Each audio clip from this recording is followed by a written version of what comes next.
Hello friends, आज मैं आपको एक न्यू इन्फॉर्मेशन देने वाली हूँ। तो प्लीज़ आप जो भी हमारे चैनल पर न्यू हैं तो प्लीज़ चैनल को सब्सक्राइब कीजिएगा और कमेंट कीजिएगा। ठीक है, तो आज मैं आपको हिप साइज़ और क्रोच लंबाई के बारे में बताऊँगी। तो हिप साइज़ कितनी लेनी, मतलब अगर किसी का हिप साइज़ कितना है तो उसकी क्रोच लंबाई कितनी लेनी होती है, तो ये सब जानकारी मैं आज आपको इस वीडियो में दूँगी। प्लीज़ सभी वीडियो को लाइक करना, कमेंट करना और ज्वाइन करना। ठीक है, तो सबसे पहले हम क्या लेते हैं, सबसे पहले हम हिप साइज़ लेते हैं 32 इंच। ठीक है, तो हिप साइज़ अगर हम 32 इंच लेंगे तो हमें क्रोच लंबाई कितनी रखनी होगी।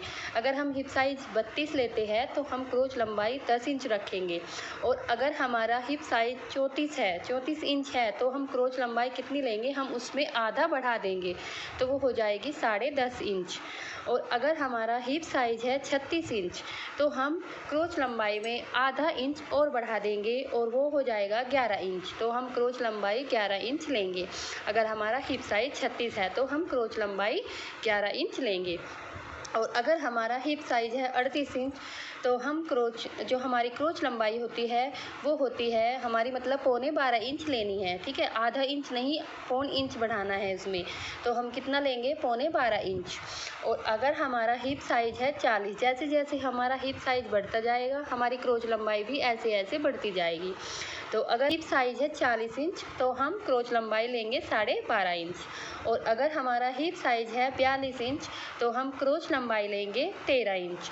और हमारा हिप साइज़ 44 इंच है तो हमारा ये हैवी साइज़ होता जा रहा है, तो हम ऐसे ही हमारा क्रोच एरिया भी बढ़ेगा। ठीक है, तो अगर हमारा हिप साइज़ होगा 44 इंच तो हमारी क्रोच लंबाई होगी कितनी, 14 इंच। हमें यहाँ पर 1 ऐड करना है, मतलब कि अगर 42 इंच होगा तो 13 इंच रखना है और 44 इंच होगा तो 14 इंच रखना है।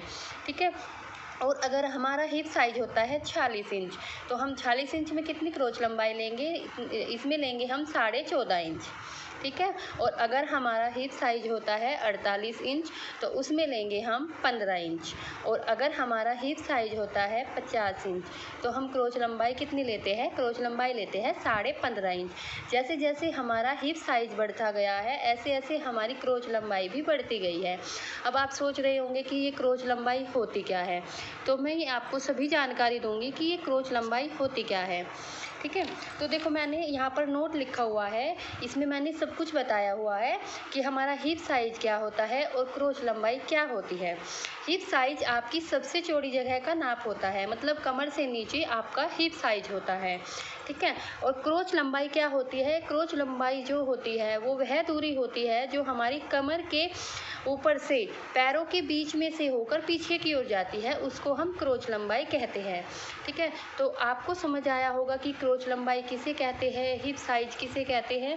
तो प्लीज़ आपको अगर इसमें कुछ भी समझ में नहीं आया है तो प्लीज़ मुझे कमेंट करिएगा, मेरी वीडियो पर कमेंट करिएगा, कमेंट करके पूछ सकते हैं, तो शायद मैं आपको और भी अलग तरीके से समझा सकूं।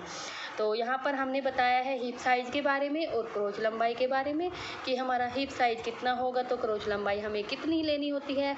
और अगर हम इसके हिसाब से अपना पैंट सलवार कुछ भी हम अपना किसी भी चीज़ को अगर माप रहे हैं, किसी भी चीज़ की हम कटिंग कर रहे हैं तो उसमें आपको बहुत बहुत आसानी होगी और आपका बिल्कुल फिट होगा। ठीक है ना, अगर आप पैंट की कटिंग कर रहे हैं और अगर आपने इस हिप साइज़ के हिसाब से क्रोच लंबाई ली है तो आपकी पैंट बिल्कुल अच्छी कटेगी। कुछ भी आप अगर पैंट सलवार कुछ भी कटिंग कर रहे हैं तो इसके हिसाब से अगर आप कटिंग करेंगे तो कभी भी आपका गलत नहीं होगा। ठीक है, तो प्लीज़ आप इसको बहुत ध्यान से देखिएगा कि हमने हिप साइज़ में कितने हिप साइज़ में कितनी क्रोच लंबाई ली है। अगर आप इसके हिसाब से चलोगे तो आपकी कटिंग कभी गलत नहीं होगी। तो प्लीज़ अगर आपको मेरी वीडियो पसंद आई हो तो प्लीज़ लाइक, सब्सक्राइब और कमेंट कीजिएगा। Thank you for watching.